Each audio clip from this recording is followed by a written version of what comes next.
In this section, we'll have an overview of the culture in the 1950s. And if you're going to start talking about the culture of the 1950s, you got to start with the booming economy. The economy soared during the 1950s after World War II.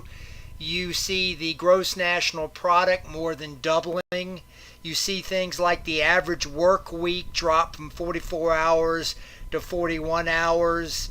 And in so many different statistics, the economy just boomed. A lot of the growth was in the South and in the West, and people began to speak of the New South. Of course, the Old South would have been the Confederacy, and the New South was the economic boom and growing cities and suburbs in places like Dallas and Atlanta. You see the 1950s as the beginning of California's heyday, fueled by a mild climate and beaches and a boom in the aerospace and electronics industry. California becomes the place to be in the 1950s. The economy, of course, drove the stock market up and more people became investors. You begin to see large brokerage firms forming when before they'd just been small and just for wealthy people. Now everyday Joe and Josephines are investing. You see the beginning of mutual funds to facilitate that. You see the beginnings of mass discount brokerage like Merrill Lynch. You see the beginnings of company pensions, and you could still have the continuation of health insurance provided through your employer, which of course had begun in World War II.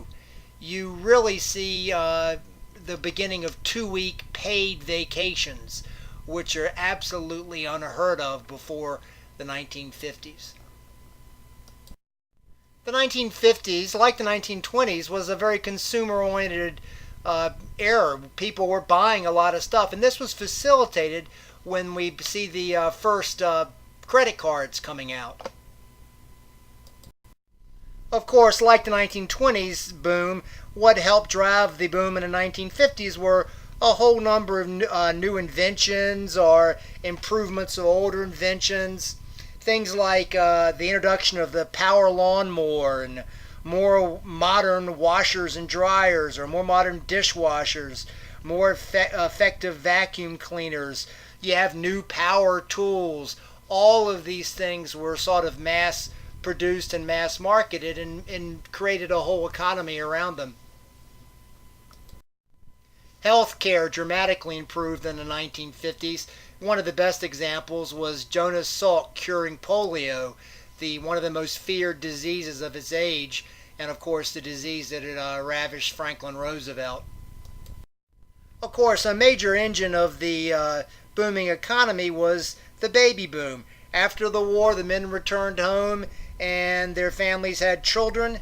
Today, demographers say the baby boom is from right after World War II, 1946, to 1964, and it's followed by Generation X and then the millennials. Anyway, between 1940 and 1947, probably the first half, really, just under the first half of the baby boom, the number of children, the actual number of children rose every year, a total of over 50%. It was the greatest increase in the birth rate ever in American history. By 1957, more babies were born per capita than ever before or even since. An American was born every 7 seconds. And as we will see, at all stages of the child's life, they need things, and so parents have to buy them, and that is an economic boom. It also, of course, changes the American culture. Adding to the sense of prosperity was the spread of suburbs. And in this realm, William J. Levitt is probably the nation's most famous suburban developer. He, in 1947, made the first prefab development of mass-produced homes in the United States, and he did it on Long Island, sort of a suburb of New York City. And what the suburbs would begin to do is that they'd go into some rural land and they'd buy it from the rural landowners. They'd strike a deal with the government to pay part of the cost of sewage and water, and then they would lay out the roads and divide up the land and make a deal with a home builder to build a pretty standard home, and then they would sell them. And it really provided a cheap home for a lot of the people who were returning from World War II. And keep in mind, they weren't building a lot of homes during the 1930s and the Great Depression, nor were they building a lot of homes during World War II. So there was a tremendous demand for new homes. In the so-called Levittown, the homes were priced at $7,990. So many of these young people, now married and of course creating the baby boom, they could afford a home. And they were all kind of similar. They were 4-room houses, complete with the kitchen. And it was from the start a bit of the American dream of home ownership, kind of now available for all, even if the houses did sort of resemble each other. A lot of the suburbs had the new ranch style homes, which were very popular. And you also see the new style now we call mid-century modern.